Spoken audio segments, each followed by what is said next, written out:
He was such a quiet dictator that most Europeans didn't even suspect that there was a dictatorship in Portugal.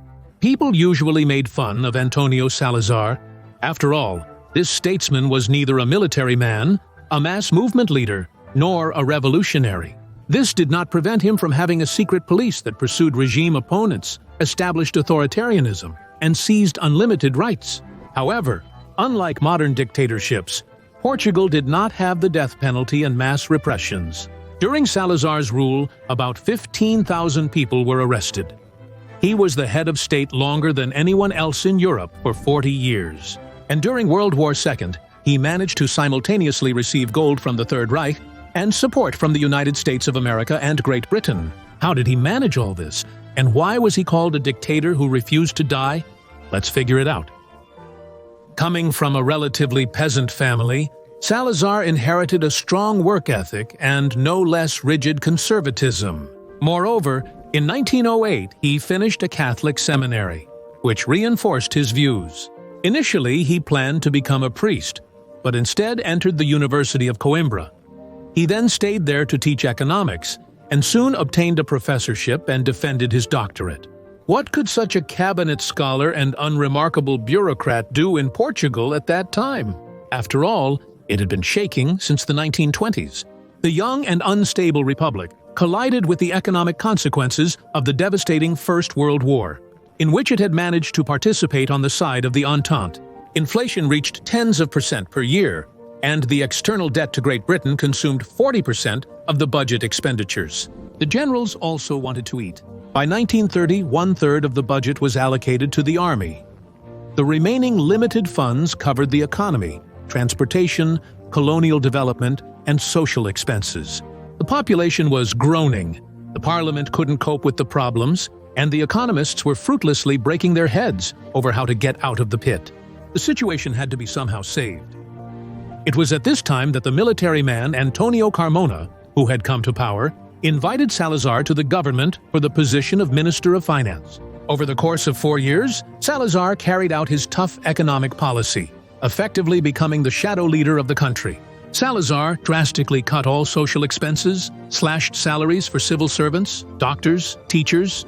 The wages of the Portuguese did not grow for almost 30 years after these reforms. In addition, a Jesuit policy of import substitution was implemented. In the colonies, especially African ones, technical and export crops such as cotton, coffee, cocoa, and others were massively grown. And to stimulate it, compulsory labor was introduced for African men from 18 to 55 years old. That is, by the principle of work, Negro, the sun is still high. In the Portuguese colonies in the 30s, black slaves worked for free and forcibly for old Europe. At last, a wise individual advised Antonio to update the fleet. This program took 20 years and ended in the 1950s. After all, before this, the Portuguese, a nation of seafarers, transported the bulk of colonial resources to the metropolis on English ships. As a result, by the year 1932, it was possible to stabilize the budget, curb inflation, and generally perform an economic miracle. For 40 years, the Portuguese Empire's population was poor, but every miracle has side effects. But business grew like yeast. That's why in 1932, generals delighted with such achievements handed over power to Salazar.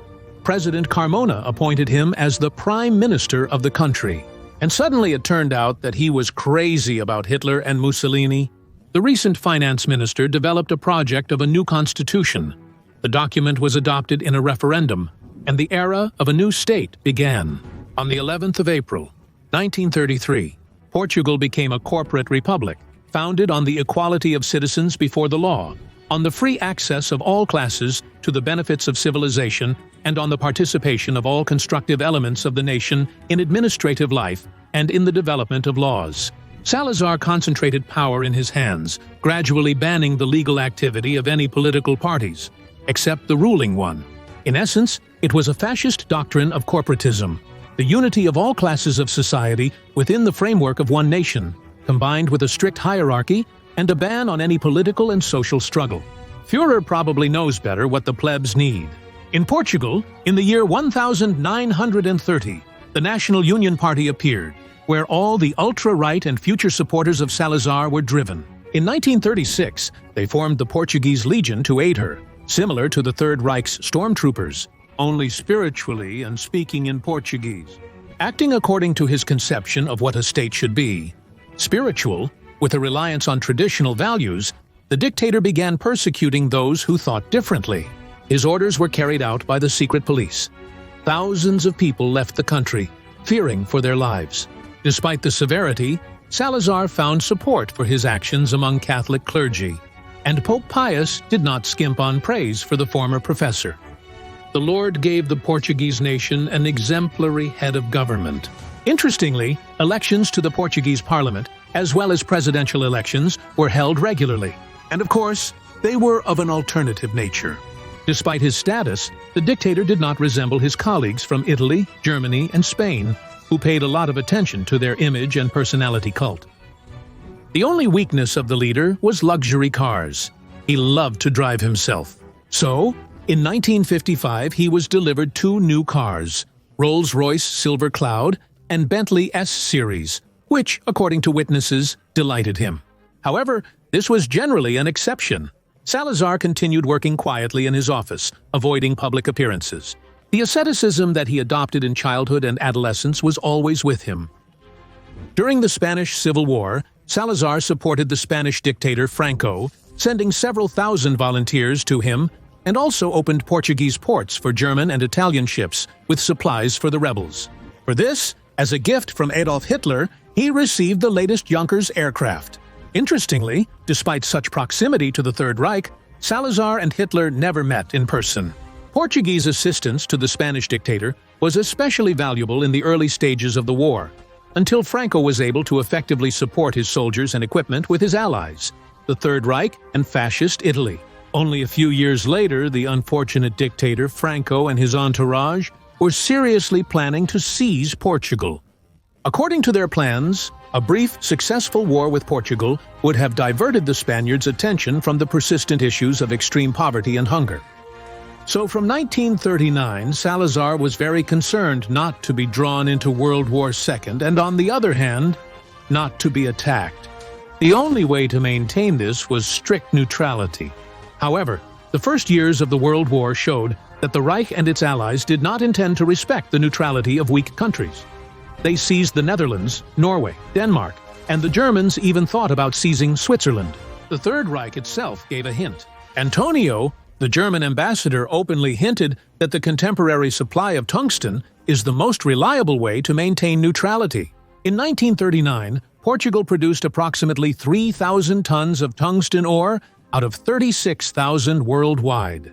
But during the war, production increased between 1940 and 1944. Portugal extracted 22,000 tons. Under an agreement that was concluded with the Reich in 1942, they could purchase 2,800 tons of ore annually.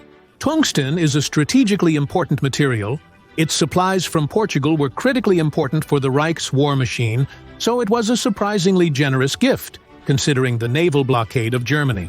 On the other hand, Great Britain quite openly hinted that if Salazar sides with the Allies, no one will move him at the end of the war. Up until the 1943 year, while the Reich was advancing on all fronts, Antonio did not pay attention to the proposals of the Allies.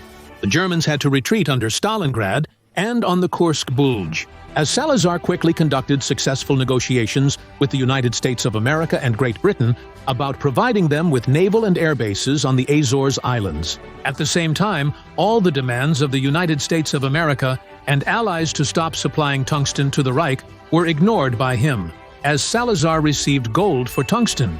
With the help of Portuguese supplies, the Reich was able to last a couple more years. And thanks to the Nazi gold, Salazar's fascist regime survived the economic and financial turmoil of the post-war era. And although some of the gold was of Jewish origin, the United States of America did not insist on its return to the robbed countries. After all, the military base on the Azores Islands was more important.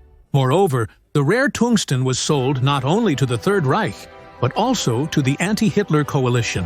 However, not only this helped the country to get rich. According to contemporaries, Portugal in those years turned into a giant black market for travelers from warring countries. This state looked like a magnificent oasis of peace and prosperity. There was electricity, food was not distributed by cards, stores were bursting with food and luxury items for those who had money. Described the country one of the Englishmen. After the war, the conservative Salazar seemed outdated to many. He sincerely did not understand why the country needs these strange, fashionable things. Free elections, compulsory education, healthcare system, and multi-party system.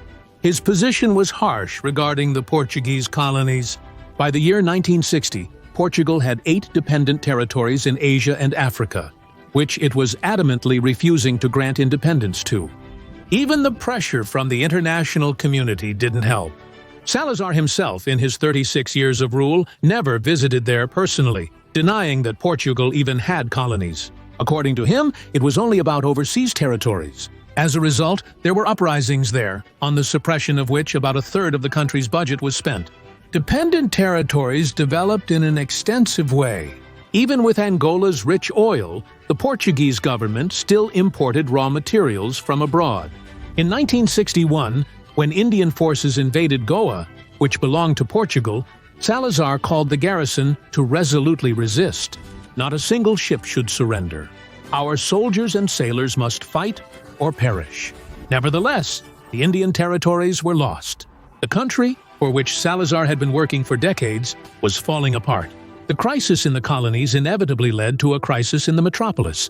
The population became even more impoverished, and young people hid from the draft into the army, not wanting to die in colonial wars. More and more young people preferred not to fight for the Portuguese world in far-off Africa, but to leave the country in search of a better life. After all, in the 1960s, Portugal, despite the poor rates of economic growth of about 5% per year, remained the poorest country in Western Europe. The ideological instability of the new state by that time had become obvious. The world was watching space flights and listening to rock music, and the Portuguese authorities offered their citizens only forced religiosity and military service in the colonies. In fact, the regime was held on the personal authority of the unchanging prime minister, whom many Portuguese sincerely respected. Eventually, everything on earth became finite. The dictator's health worsened. In September of '68, as a result of an unsuccessful fall from a stool, he suffered a stroke. Doctors saved his life, but his political career was over. But that's not the surprising part. The surprising thing is that Salazar himself didn't even suspect it. While in the hospital room, he was planning to return to the post of prime minister and continue to deal with state affairs.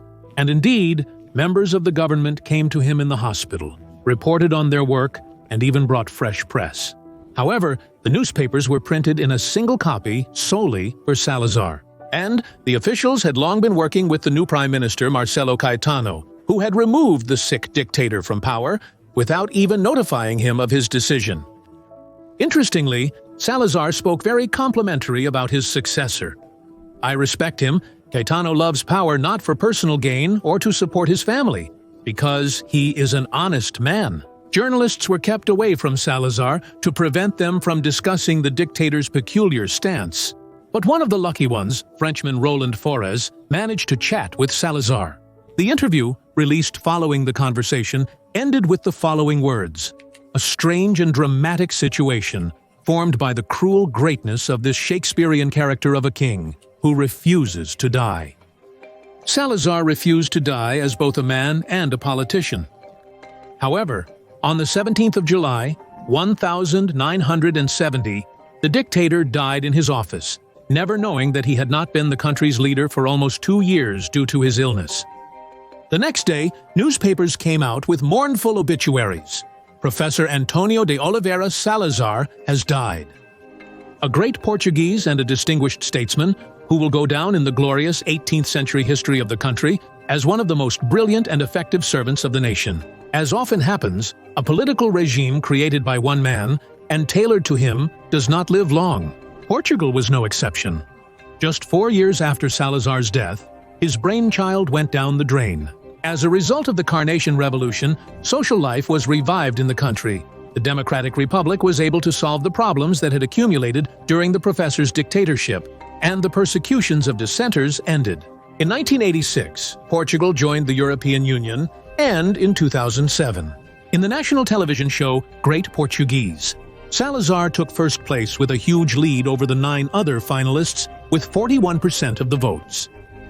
Apparently, life in the European Union did not seem sweet to the Portuguese, and they began to feel nostalgic for their former dictator. Who was Salazar for Portugal? Even the Portuguese themselves cannot give a definitive answer to this question. Some criticize his era, calling it fascist, while others, on the contrary, consider Salazar the greatest figure in the recent history of Portugal. What do you think?